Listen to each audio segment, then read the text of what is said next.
മേടം ലഗ്നക്കാർക്ക് ഈ ഇടവ മാസം എങ്ങനെ എന്ന് നോക്കാം. ഇടവ മാസം മേടം ലഗ്നക്കാർക്ക് നിർണായകമായ ഒരു മാസമാണ്. മേടത്തിലെ കുജനും മീനത്തിലെ ശനിയുമെല്ലാം നിങ്ങളുടെ ജീവിതത്തെ കാര്യമായി തന്നെ ബാധിക്കുന്നതായിട്ട് കാണാം. എത്രത്തോളം ഗുണകരവും ദോഷകരവുമായ മാസമാണ് ഈ ഇടവ മാസം മേടം ലഗ്നക്കാർക്ക് എന്ന് നമുക്ക് ഇനി നോക്കാം. ഇതൊരു പൊതുവായ ഫലത്തിൻ്റെ വീഡിയോയാണ്.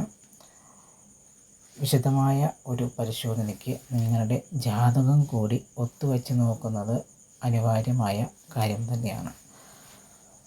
ഇതിനെ ഒരു പൊതുഫലമായി മാത്രം കാണുക. മേടം ലഗ്നക്കാർക്ക് ഈ ഇടവമാസം ധൈര്യവും ആത്മവിശ്വാസവും കൂടുതലായിട്ട് അനുഭവപ്പെടുന്നതാണ്. പുതിയ കാര്യങ്ങൾ തുടങ്ങാൻ നല്ല സമയം കൂടിയാണ് ഈ മാസം. എന്നാൽ അമിതമായ ധൈര്യം ചിലപ്പോൾ എടുത്തുചാട്ടത്തിലേക്ക് നയിച്ചേക്കാം. അതുകൊണ്ട് ആലോചിച്ച് വേണം തീരുമാനങ്ങൾ എടുക്കാൻ. സാമ്പത്തിക കാര്യങ്ങളിൽ നല്ല മാറ്റം പ്രതീക്ഷിക്കാവുന്ന ഒരു മാസം തന്നെയാണ് മേടം ലഗ്നക്കാർക്ക് ഇടവമാസം.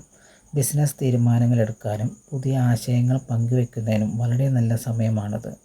നിങ്ങൾ ടെലികോളിംഗ് രംഗത്ത് ജോലി ചെയ്യുന്നവരാണെന്നുണ്ടെങ്കിൽ നിങ്ങൾക്ക് വളരെ നല്ല സമയമാണ് ഇടവമാസം. ആളുകളെ പറഞ്ഞ് മനസ്സിലാക്കാനും ഡീലുകൾ ക്ലോസ് ചെയ്യാനും ഒക്കെ സഹായകമാകും. കരിയറിൽ ഉയർച്ചകൾ ഉണ്ടാകാനും സാധ്യത നമുക്ക് കണക്കാക്കാം. എഴുത്തുകാർക്ക് പുതിയ ആശയങ്ങൾ കണ്ടെത്താനും അത് വ്യക്തമായി അവതരിപ്പിക്കാനും നല്ല ഒരു സമയമായിട്ട് നമുക്കിത് കാണാവുന്നതാണ്. മാധ്യമപ്രവർത്തകർ, ബ്ലോഗർമാർ ഇവർക്കൊക്കെ മേടം ലഗ്നക്കാർക്കൊക്കെ നേട്ടങ്ങൾ ഉണ്ടാകാവുന്ന ഒരു മാസമാണ് ഇടവമാസം. അധ്യാപകർക്കും ഈ സമയം വളരെ നല്ല ഫലങ്ങൾ നൽകുന്നുണ്ട്. തൊഴിലിൽ പല ആനുകൂല്യങ്ങൾ ലഭിക്കാൻ സാധ്യതയുള്ള മാസം കൂടിയാണ് ഇടവമാസം. അതുപോലെ വിദ്യാർത്ഥികൾക്ക് ആശയവിനിമയം, സർഗാത്മകത, ഉപരിപഠനം എന്നിവയെല്ലാം ഗുണം ചെയ്യും. വിദ്യാർത്ഥികൾക്ക് പഠനത്തിൽ വ്യത്യസ്തമായ രീതികൾ കണ്ടെത്താനും പ്രൊജക്റ്റുകൾ ഭംഗിയായി ചെയ്യാനുമൊക്കെ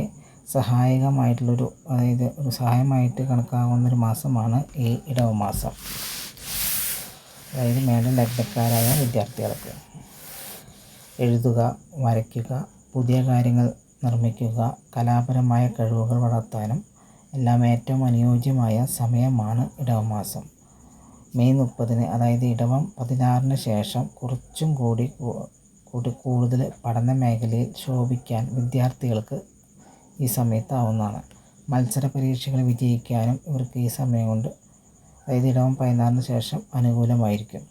ഡാൻസ് കോമ്പറ്റീഷൻ പോലുള്ള കലാപരമായ മത്സരങ്ങളിലും ഈ സമയം ശോഭിക്കാൻ ആവുന്നതാണ്. സഹോദരങ്ങളുമായിട്ടുള്ള ബന്ധം മേടം ലഗ്നക്കാർക്ക് സഹോദരങ്ങളുമായിട്ടുള്ള ബന്ധം മെച്ചപ്പെടാനും വളരെ അനുകൂലമായിട്ടുള്ള സമയം ആണത്. കുടുംബത്തിൽ സന്തോഷവും സമാധാനവും വന്നു ചേരും. പക്ഷേ കുടുംബത്തിൽ ചെറിയ പ്രയാസങ്ങളും സാമ്പത്തികമായ ചെറിയ പിരിമുറുക്കങ്ങളും പ്രതീക്ഷിക്കണം.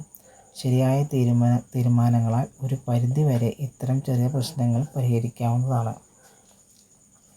ഇത്തരം ദോഷ പരിഹാരങ്ങൾക്കായിട്ട് ശാസ്താക്ഷേത്രങ്ങളിൽ എള്ളുതിരി കത്തിക്കുന്നതും ശനിയാഴ്ച പ്രത്യേക പൂജകൾ, അതായത് നവഗ്രഹ പൂജകൾ പോലുള്ള പൂജകൾ ചെയ്യുന്നതും ദാനധർമ്മങ്ങൾ ചെയ്യുന്നതുമെല്ലാം കുടുംബത്തിലുണ്ടായേക്കാവുന്ന ഈ ചെറിയ പ്രശ്നങ്ങൾ മാറിക്കിട്ടാൻ വളരെ നല്ലതായിരിക്കും.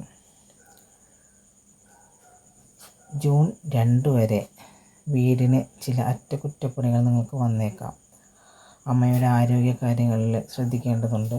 വാഹനങ്ങൾ ഉപയോഗിക്കുമ്പോൾ ശ്രദ്ധിക്കുന്നതും വളരെ നല്ലതായിരിക്കും. ജൂൺ 2 ശേഷം ഇത്തരം ദോഷങ്ങൾ പരിഹരിക്കപ്പെടുന്നതായിട്ട് നമുക്ക് കണക്കാക്കാം. മെയ് 21 കൂടുതൽ ശ്രദ്ധിക്കേണ്ട ഒരു സമയമായിരിക്കും. അതുകൊണ്ട് കൂടുതൽ ശ്രദ്ധിക്കുന്നത് നല്ലതായിരിക്കും.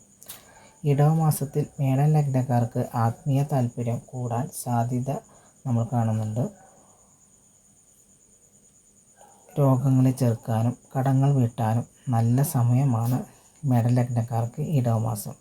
മെയ് 26 ചെറിയ ആരോഗ്യ പ്രശ്നങ്ങളും മാനസികമായ ചെറിയ സംഘർഷങ്ങളും ചെറിയ തോതിൽ ബുദ്ധിമുട്ടുണ്ടാക്കിയേക്കാം. എന്നാൽ ഇത് വലിയ കാര്യമായ പ്രശ്നങ്ങൾ ഉണ്ടാക്കുന്നതല്ല എന്നറിയുക. വിവാഹം കഴിഞ്ഞവർ പാർട്ട്ണറുടെ ആരോഗ്യത്തെ ശ്രദ്ധിക്കുന്നത് നല്ലതായിരിക്കും.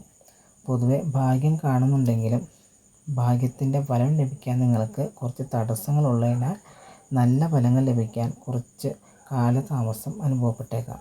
ജൂൺ 2-ന് കുറച്ച് നല്ല ഫലങ്ങൾ പ്രതീക്ഷിക്കാവുന്നതാണ്. അതുപോലെ മെയ് 28-ന് ചെറിയ മാനസികമായ അടിസ്ഥാനമില്ലാത്ത വ്യാകുലതകൾ നിങ്ങളുടെ മനസ്സിൽ അനുഭവപ്പെട്ടേക്കാം. സുഹൃത്തുക്കളിൽ നിന്നും പല സഹായങ്ങളും പലപ്പോഴായി ലഭിച്ചേക്കാം.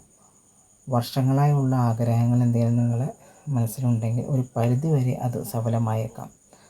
കൂടുതൽ അധ്വാനിക്കേണ്ടതായിട്ടോ അനാവശ്യമായ ചിന്തകളിലേക്കോ നിങ്ങളെ പലപ്പോഴും നയിച്ചേക്കാവുന്ന ഒരു സമയമാണ് ഈ ഇടവമാസം.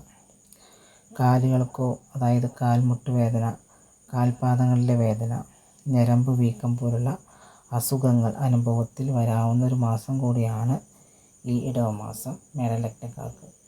നേരത്തെ പറഞ്ഞതുപോലെ ശാസ്താവിന് എള്ളുതിരി കത്തിക്കുക, മഹാവിഷ്ണുവിനെയോ മഹാദേവനെയോ ഹനുമാനെയോ ഒക്കെ ഭജിക്കുന്നതും ഈ സമയത്ത് വളരെ നല്ലതായിരിക്കും.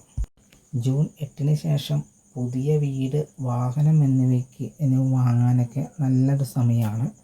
എങ്കിലും മീനത്തിൽ ശനിയുടെ സ്വാധീനം നിൽക്കുന്നത് കൊണ്ട് നിങ്ങൾക്ക് കടം വരാതെ ശ്രദ്ധിക്കേണ്ടതും അനിവാര്യമായിരിക്കും.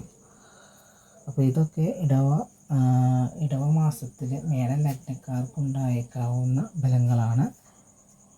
ഗുണങ്ങളും ദോഷങ്ങളും ഒരുപോലെ മാറി വരുന്ന ഈ ഒരു സമയം ശരിയായ തീരുമാനങ്ങളെടുത്ത് മുന്നോട്ട് പോവുക. അപ്പോൾ എല്ലാവർക്കും നല്ലൊരു സന്തോഷകരമായ മാസമാകട്ടെ ഇടവമാസം എന്ന് ആശംസിച്ചുകൊണ്ട് പ്രാർത്ഥിച്ചുകൊണ്ട് ഈ വീഡിയോ ഇന്നത്തേക്ക് അവസാനിപ്പിക്കുന്നു. നാളെ മറ്റൊരു വിഷയമായിട്ട് നമുക്ക് വീണ്ടും കാണാം.